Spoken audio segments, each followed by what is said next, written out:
Hello, Bound for Oregon group. We are going to read chapter 11 today. For some time now, we had been crossing the Rocky Mountains, but most of the time the inclines had been so gradual that we hardly realized it. From the very beginning of our journey, Father told us, we had actually been climbing across the vast prairies, up hills and down and up once more. Now we could see the tall rocky peaks in the distance scraping up against the clouds. It was the middle of July, 2 weeks later than Father had hoped, when we passed Fort Laramie. I was disappointed that we didn't even catch a glimpse of the fort. Once it had been a trading post of the Hudson's Bay Company, but now the main road passed it by. And soon after that we left the Platte River at last. We had followed it for over 400 miles, Father said. It seemed to me like much more. Now we had to cross 50 miles of desert, covered only by sagebrush and a few dried up salt-crusted ponds, to reach the banks of the Sweetwater River.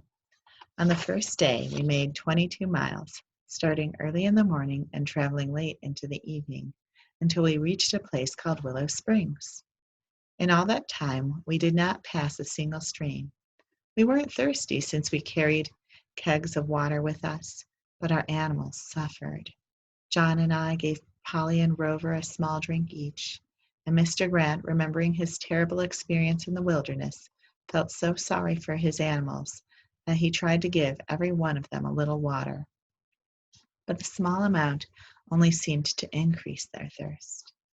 Another long day's journey brought us to the Sweetwater, a cool, clear, fast-running stream with flowers dotting its banks. And the day after that we passed through the Devil's Gate. Here the river had worn its way through the tiny gap through the mountains that stood 400 feet high. To me, it looked as if some giant's hand had sawn apart those mountains just far enough for a stream to wind through. Now we were really in the Rockies. I could understand how they had gotten their name. Tall spires of rock towered up on every side, with very little growing on them except in places where dirt and sand had been blown into small crevices. Here and there I saw gleams of snow. A little farther on, Father said we would come to the South Pass where the waters divided. It is called the Continental Divide, he explained. Every drop of water in one stream will flow toward the Atlantic Ocean, and in the next, every drop of water will flow to the Pacific. Standing next to him in the chilly morning air, looking at a ragged patch of snow up in the mountainside, I felt myself shiver. All of these mountains still to cross, I thought, and snow coming before too long. It came early in the mountains. I knew that from all the stories we had heard. Pulling Mother's shawl close around me, I hurried to gather wood for a bonfire. But a few days later, just beyond the South Pass, we found ourselves crossing another desert. This one looks to be about 40 miles wide, Father told us after carefully studying his guidebook, and no water to be found until we reached the Green River on the other side. Although Mr. Grant's strength was quickly returning, his ordeal seemed to have made him more cautious. It would not be wise to try to cross in the heat of day, he warned. So we filled up every bucket and keg and cooking pot and any other vessel that would hold water, and at 4 o'clock that afternoon we started out. Even this late in the day, the sun felt fiery hot. Within an hour, the oxen were all panting, their pink tongues lolling out. We stopped to give them a short rest and to eat our cold supper of dried meat and bread.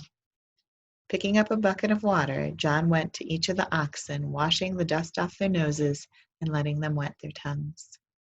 All that night, under a pale sliver of moon, the wagons rumbled along, bumping over sagebrush and gravel beds and slogging through sand. Father and Mr. Grant walked alongside, cracking their whips and calling out the oxen. "Get up, Ben! Gee a little there, Jerry!" Luvina and Cynthia slept through all the noise, but I kept waking up. The shouts and popping of whips rang through into my ears. and the clatter of the wheels that never stopped.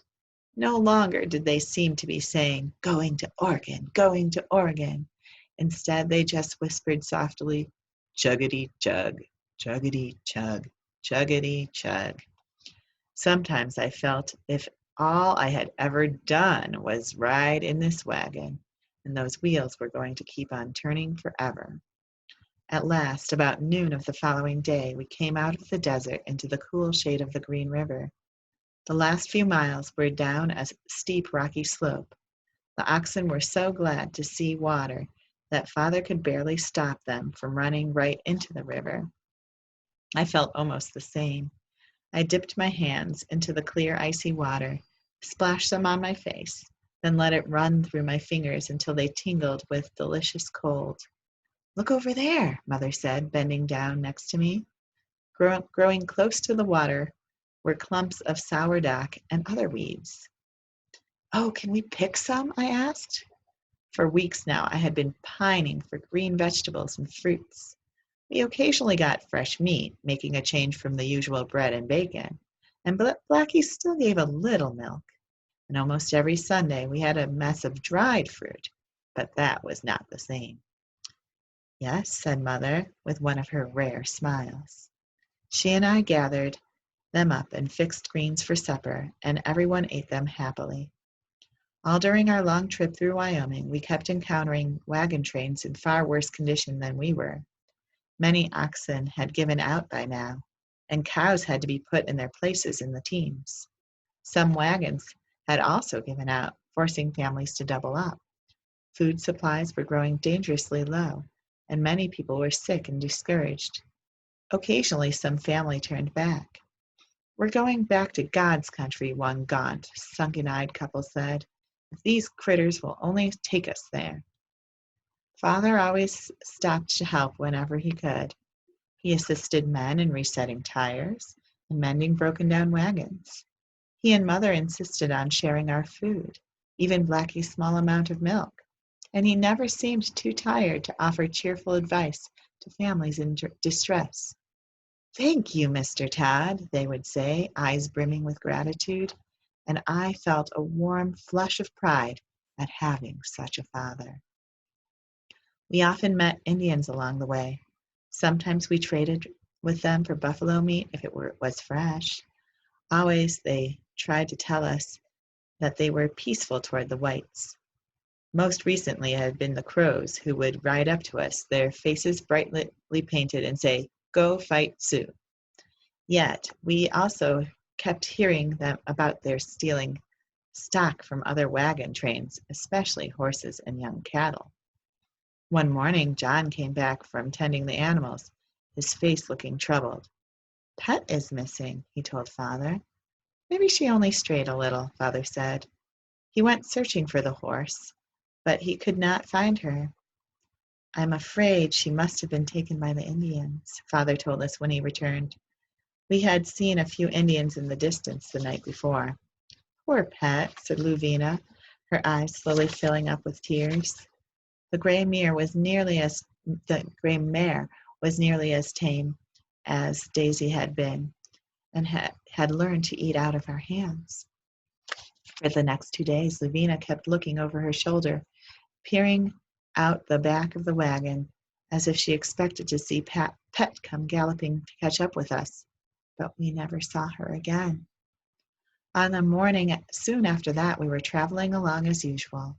We had gone about 5 or 6 miles when Father sent John on ahead to look for a nooning place.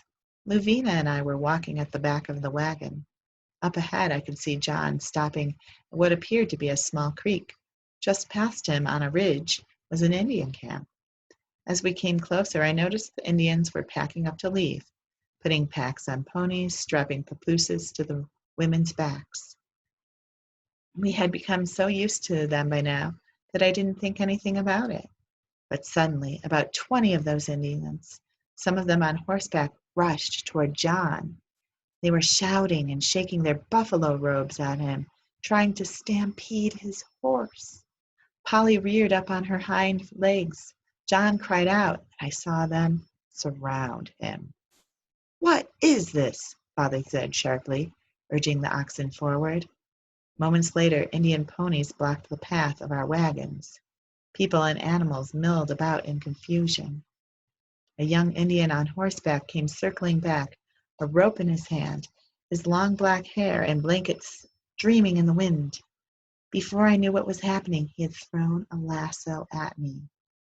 I stared in stunned surprise as it struck the wagon cover above my head, then settled over me. I tried to throw it off, but I could feel the rope slipping down over my hands. The Indian was close. His black eyes glittered. No, I cried under my breath. I struggled with the rope. I had to get it off. I had to get away from that Indian. Then somehow I fought my way free. Luvina and I scrambled desperately into our wagon. Quickly, I buttoned down the cover. As I did, I caught a glimpse of another Indian cutting the rope that tied Blackie to the back of the wagon. It was so dark inside I could see nothing, but I heard John screaming at the top of his lungs as he fought with the Indians. Other Indians were struggling with Father, probably trying to take his gun, I thought. I heard a grunt, a cry of pain, then a dull thud. Cynthia was sobbing in a low, ragged voice. More shouts and sounds of scuffling came from the Grant's wagon behind us. It was clear that we were surrounded and outnumbered too. Yet, for some reason, the Indians hesitated to finish the attack. Then I felt something poke at the wagon cover right beside me. An Indian was trying to lift it to see what was inside. But why? Did they want to see how many more were in our party to make sure they really outnumbered us? Luvina and I held on to each other, too frightened to speak. I could barely breathe. The wagon cover was jabbed again, this time the other side. Luckily, I had fastened it tight. Several more times this happened. The Indians seemed to have decided that they had nothing to fear from us. They were closing in. Their shouts grew louder, turning into war whoops. This was the end. At any moment now, they would attack. I closed my eyes, my hand gripping Luvina's tightly. Then a shot was fired nearby. The Indians grew suddenly silent. I heard another shot. A moment later, hoofbeats pounded away, fading into the distance. "They're gone," cried Mother, her voice cracked, turning into a sob. I couldn't believe it. What had happened to drive them away? I crawled to the opening in the wagon cover. It was true. All of the Indians disappeared, vanished like smoke. Then I understood why. To our rear, up on a small ridge, I could make out a party of 3 or 4 hunters.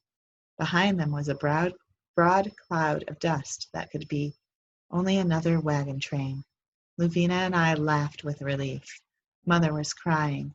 John seemed to be half laughing and half crying as he told the story of how the Indians had forced him off his horse. Putting down his rifle, Father went to comfort Mother. As I took Cynthia out of Mother's arms, tears were streaming down her plump cheeks. "Don't yike them," she sobbed, clinging to my neck.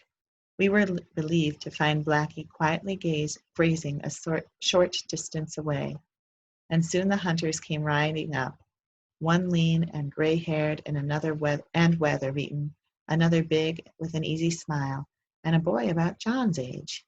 "We heard you shouting and saw the Indians," the older one said, with blue eyes bright against leathery brown skin.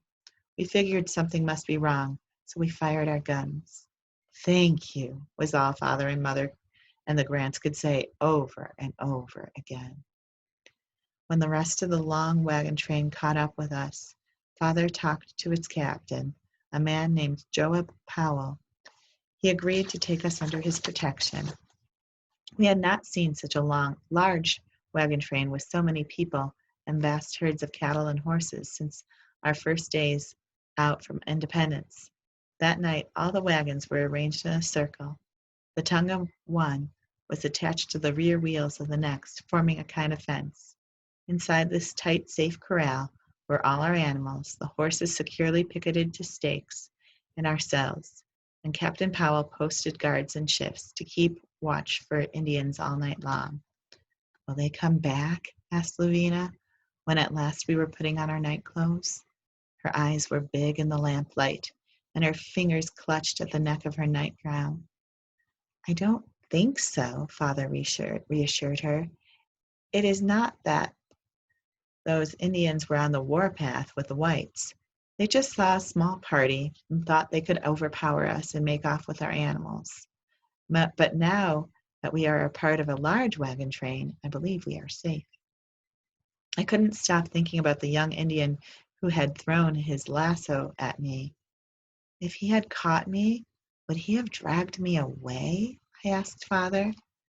Father was silent for a moment, and his voice was sober when he replied, "We can't know for certain what he would have done. But remember, I will fear no evil, for thou art with me. Good night, Mary Ellen. Try to go to sleep now."